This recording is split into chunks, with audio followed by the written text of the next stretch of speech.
ನಾನು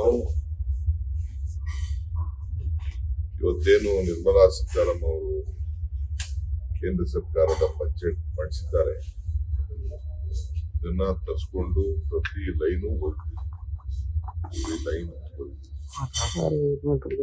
ಇದನ್ನ ವಾಪಸ್ಸು ನಮ್ಮ ಎಂಪಿಗಳು ಕೊಟ್ಟಿದ್ದಾರೆ, ಬಿಜೆಪಿ ಎಂಪಿಗಳು ಕೊಟ್ಟಿದ್ದಾರೆ, ಇಡೀ ದೇಶದ ಮುಂದೆ ಓದಿದ್ದಾರೆ.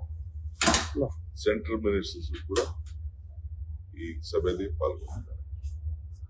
ನಮ್ಮ ಕೇಂದ್ರ ಮಂತ್ರಿಗಳು ಮತ್ತು ಎಂಪಿಗಳೇ ಹೇಳಬೇಕು, ನಿಮ್ ರಾಜ್ಯಕ್ಕೆ ಏನ್ ಕೊಡುಗೆ ತಂದಿದ್ದೀರಿ, ನಮ್ಮ ರಾಜ್ಯಕ್ಕೆ ಏನ್ ಅನುಕೂಲ ಆಗಿದೆ ಅಂತೇಳಿ ಎಂಪಿಗಳು ಮತ್ತು ಸೆಂಟ್ರಲ್ ಮಿನಿಸ್ಟರ್ಗಳು ಈ ಬಜೆಟ್ ಬಗ್ಗೆ ಅವರೇ ಏನಾದ್ರು ಏನ್ ಲಾಭ ಇದೆ ಅಂತ ಅವರೇ ಹೇಳ್ಬೇಕು ನಮ್ಗೆ. ನಾನು ಇಷ್ಟು ನಮ್ಗೆ ನಿರಾಶೆ ಉಂಟು ಮಾಡ್ತಾರೆ ಅಂತ ನಾನು ಬಯಸಿದ್ದೇನೆ.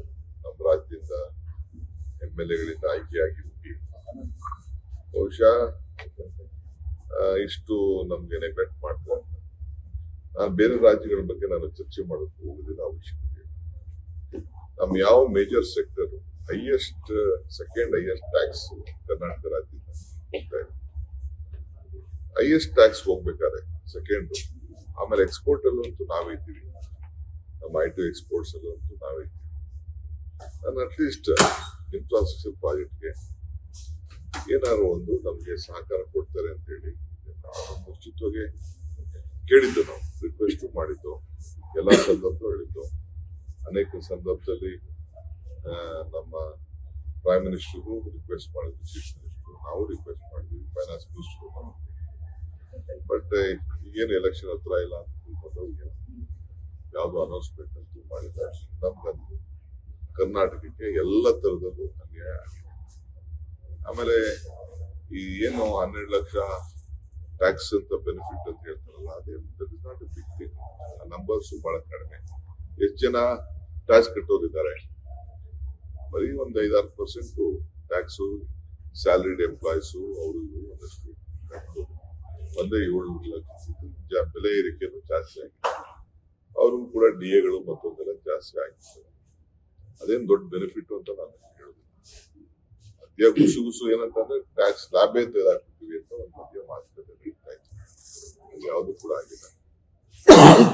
ಒಂದು ಬಜೆಟ್ ಓದ್ಬೇಕು, ಓದಿದ್ದಾರೆ ಅಷ್ಟೇ. ಯಾವ ಸೆಕ್ಟರ್ಗೂ ಅನುಕೂಲ ಆಗ್ತದೆ. ಬೇರೆ ರಾಜ್ಯದ ಸುದ್ದಿ ನನ್ಗೆ ಬೇಡ. ಈಗ ನಮ್ ಕರ್ನಾಟಕಕ್ಕೂ ಕೊಟ್ಟಿದ್ರು ಎಲೆಕ್ಷನ್ ಟೈಮ್ಗೆ 5,400 ಕೋಟಿ ಕೊಟ್ಟಿದ್ರು, ಓದಿದ್ರು. ಅಪ್ಪರ್ ಪ್ರಥಮ ಪ್ರಾಜೆಕ್ಟ್ಗೆ ಏನಾದ್ರು ಕೊಟ್ರ?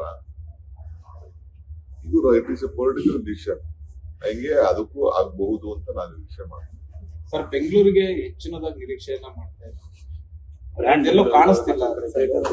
ಅವ್ರಿಗೆ ಹಿಂದೆ ಎಲ್ಲ ವಾಜಪೇಯಿ ಇದ್ದಾಗ ಬೆಂಗಳೂರನ್ನ ದೇಶವನ್ನ ಬೆಂಗಳೂರು ಮುಖಾಂತರ ನೋಡ್ತಾರೆ ಅಂತ ಹೇಳ್ತಾ ಇದ್ದಾರೆ. ಈಗ ಕಾಲ ಬಂದಿದೆ. ಅಂದ್ರೆ ಬ್ರ್ಯಾಂಡ್ ಬೆಂಗಳೂರು ಕಾನ್ಸೆಪ್ಟ್ ಮತ್ತೊಂದ್ ಕಡೆ ಗ್ರೇಟರ್ ಬೆಂಗಳೂರು ಅದಕ್ಕೆ ಏನಾದ್ರು ಸೆಂಟ್ರಲ್ದು ಬೇರೆ ಗ್ರೇಟರ್ ಬ್ಯಾಂಗ್ಳೂರ್ ಇಶ್ಯೂನೇ ಬೇರೆ, ಬ್ರ್ಯಾಂಡ್ ಏನಾದ್ರು ರಿಲೀಸ್ ಮಾಡಿದ್ನಲ್ಲ ಎಲ್ಲ ಏನೇನು ಕೇಳಿದೀನಿ ಅಂತೆಲ್ಲ. ಗ್ರೇಟರ್ ಬೆಂಗಳೂರಿಗೆ ನಾವು ಅವಶ್ಯಕತೆ ಇಲ್ಲ, ಬೆಂಗಳೂರಿಗೆ ಅವಶ್ಯಕತೆ.